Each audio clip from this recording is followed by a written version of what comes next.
Alright, y'all, what's up? It's the Riz Ragga, looking like, I don't know, a triceratops or some shit like that this morning. Don't get a lot of juice, so I'm going to try to make it as quick as possible. This will end up being a long video. Today's topic is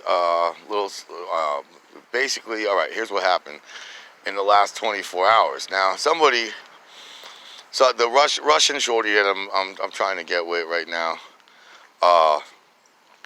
I'm captivated by her memes on Facebook, because she puts shit that only Mgtow, brother. She puts really red-pilled stuff. And anti-snowflake shit and like anti-liberals. I love what she puts, like the shit she puts all the time. But then she has all these fucking feminist friends and fucking gay friends and shit. I don't know what she's up, if she's fucking mocking us or if she's for real. And she's on top of it, she's a communist. She has she's always says Joe Stalin is her husband and shit like that, and she's fucking weird like that. But I do you know what I mean, exotic, dangerous, you know, the shit turns me on. So she did some shit where she was shitting on the Spice Girls, which I love. Again, this is right up my alley. It's like, what the fuck is their lyrics about? I wanna, and then I put in a thing that said, yeah, I put and then I responded to her, but then I copied it and made it my own post on Facebook that basically said, look, I still cannot, I was in my mid-20s during the 90s when the Spice Girls came out, and I clearly remember 90% of their fans were also, women under 10 years old, that also watched Barney, Teletubbies, Rugrats, Kim Possible. You know, that's who bought majority of the Spice Girls fans were at their concerts, who bought their records. Everyone knew it. So why they're not in trouble? Because basically their most famous line is, if you want to be my lover, you got to get with my friend. Now, I'm not really knocking that message, but it's a little weird for under 10-year-old girls to be telling them that. I mean, in the big picture, if whatever the fuck that line meant, the way I interpret it is that Playboy models in the mid-90s, 5 of them got together and gave millions and millions of under 10-year-old girls instructions on how to have menage a trois. Why aren't they in trouble? But what, and then I said at the bottom, but what did I do? No, it was the mid-90s. I was going to raves and buying ecstasy off 15-year-old girls who were awake the last 3 days on glass, sniffing glass. And I'm not lying, that really did shit. That shit just was left and right in the 90s. There was fucking murder gotten away with in the 90s. But anyway, that's not the point of this story. The point is, this morning I wake up and there's a comment on that post, and I just figured everyone would like that post and it would just be funny, innocuous, who the fuck cares, right? The only gay person left, because all the other homo and bisexual people ran for their fucking life off my page once I showed my colors and became true Mgtow. You know, I really started pimping men's rights. Yeah. The only gay guy left had some shit to say about it, and he said something along the lines of, it doesn't say you have to fuck my friends. You don't have to interpret everything as sex. Now, that's the first time he ever popped off on me. I expected it sooner, you know, out of him, but I'm waiting for, you know, this gay guy to say more shit. And I can't wait for it either, because I want to tell you the story of this gay guy. His name is Jerry S. He's 3 years younger than me. When I was a senior in high school, he went to my high school, and he was a freshman. And I guess during that year, I was the king. I always was the king of my school, but my senior year, I won a national rap contest. I was in the paper, on TV, all of the time.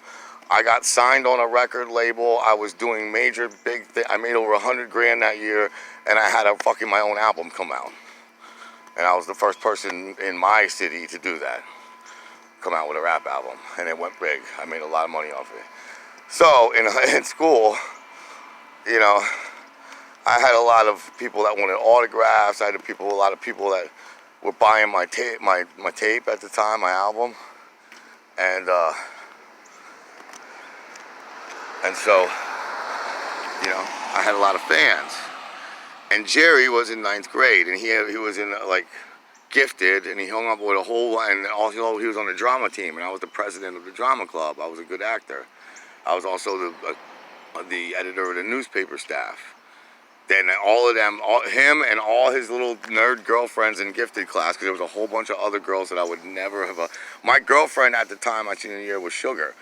If you look up the smoking, if you're either any of you guys have seen the blonde that's on my BitChute page, or if you roll back if you're Facebook friends, you roll back my Facebook pictures of my prom. That 10, that girl who looks like she's from fucking Playboy, yeah, that's a 9th grader. That was my girlfriend. But, so anyway, Jerry's friends were all 9th graders, and they were nerds. I would never get with them. But, and I so sure as hell, he used to, like, it got, and it's one thing, all these other girls, like, liked me and had a crush on me or whatever, and I guess Jerry did too, because he used to, like, after, like, I was done with high school, like, I saw shit that he puts on Facebook, and he's written me letters since then. He's become a writer and an actor. That's what he does with his life. He moved to New York. He's part of the Broadway scene, I guess, now. He's like uber gay, and I talk to him time and time again, you know what I mean, and see how he's doing and checking up on him. Now, what I should have done as a real fucking man was fucking, and he tried to do this to somebody the next year. There was like a football player that he was all in love with that he fucking wouldn't leave alone, and he like almost got fucking his ass kicked for doing that shit. But I was a nice guy to him. Like, I thought, all right, there's a gay dude, because like it wasn't just that he was the president of the Richie Romance fan club.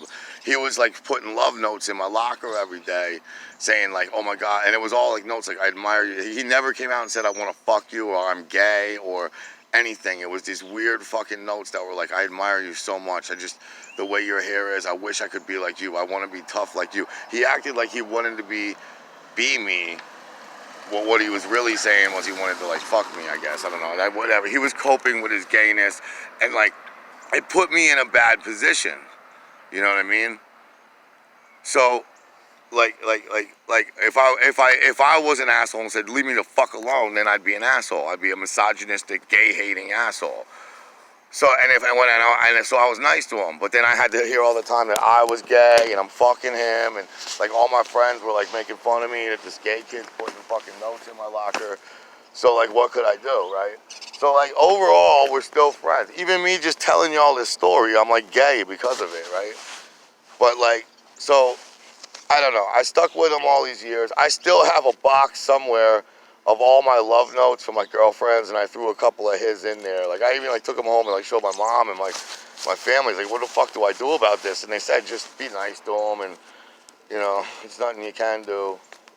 This, that. Now, this was 1990. It wasn't as bad. It wasn't like all like fucking hating and snowflakes and hashtag Me Too like it is now. So, like, I could have probably beat his ass, and, you know, I wouldn't have gotten in nearly as much trouble then as I would be getting in now. But I didn't. I was nice to him. So, you know, here's this guy 30 years later, 29 years later, and I'm still his Facebook friend, and I have to deal with the shit he posts, pictures of him and his fucking boyfriends or his husband or whatever the fuck. I mean, he's always with pictures of different dudes, always, and they're always young guys too. They're always fucking little boys, which makes, you know what I mean? Like, isn't that like, why is that not an issue? And like, I've always been a Milo Yiannopoulos fan, but he keeps coming out with these videos that say like, how like fucking underage men and underage children is all common in the gay community. Really? That's okay, huh? Just not okay when, like, someone who's not waving a gay flag. I don't know, how does that work? But whatever, okay. So there's this person that we've heard his narrative, we've heard his story 8,000 times, and my first crush was Richie Romance, and I was so in love with Richie Romance. Never a thought ever to my side of that story, though, right? Mr. Gay rights individual. Never thought how that affected my life, huh? What I had to go through for your fucking gayness. and now you're gonna come at me because of the Spice Girls. Make some more comments. If you see this video, make some more comments, Jerry S. Come at me. I got a chip on my fucking shoulder about what happened between me and you. And I got a chip on my fucking shoulder about what's happening between me and my children. There's a spike between me and my children. And what's in between us, what separates me from my children? Feminism. Women's rights. Anti-manism. Fucking man hate. Hetero hate. White hate.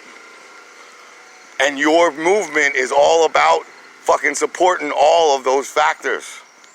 So I got a fucking chip. But don't tell me that the fucking gay rights movement doesn't have something to do with feminism and doesn't work in tandem with feminists and lesbians who are fucking us over and putting us behind bars and separating us from our children. So I'm all ears, Mr. Gay Man. What? What about the Spice Girls, bitch? All ears. And furthermore, I would like all Mgtow brothers that are listening to this and watching this. I'd like Susan Wojcicki. Why don't you fucking, before you, well, I'm not monetized, so you can't demonetize me. Before everything I do for you is for your own money, Susan. Enjoy. And before you fucking take this video down, can you maybe put a comment in there explaining this one to me? Why do feminist women, okay, or do gay men and straight women get along fabulously, right? Every fucking straight woman I know has a gay friend, don't they? They get along great. Because the other person that hates me now, that defriended me, the only other gay person in my life is a dude named Carson Kressley. He used to be the main guy on a show called Queer Eye for the Straight Guy. He lives in Allentown. I don't really know him, but his bestie was was the hottest, like she's a supermodel, and she's my friend, was my friend, and I liked having her because she stuck up for me a lot. She stuck up for me when I was going through fucking suicidal bouts and shit, talking about killing myself. She stood in my corner. But then I made some video that asked this same question that I'm asking now, and she defriended me. So I'm going to ask y'all again. Why do heterosexual women get along so well with gay men? Why don't I have any fucking lesbian friends? Why aren't there any butches that go out with me and pick up bitches? You dress like me, you jack our haircuts, our style, right? Everything about gay women, real lesbian women, is about being a man. Everything we do, you try to adopt. Yet y'all would rather be caught dead than hanging out with one of us. Why? Tell me how it is not fucking pure racism, sexism, everything that you fucking pimp out and promote and say, point the finger at everyone else for. How is that not manifesting itself in the fact that there's no fucking heterosexual dudes that have fucking homosexual female friends? Explain that one to me. And every Mgtow brother, please explain it. Explain your thoughts on it in the comments below. Bye.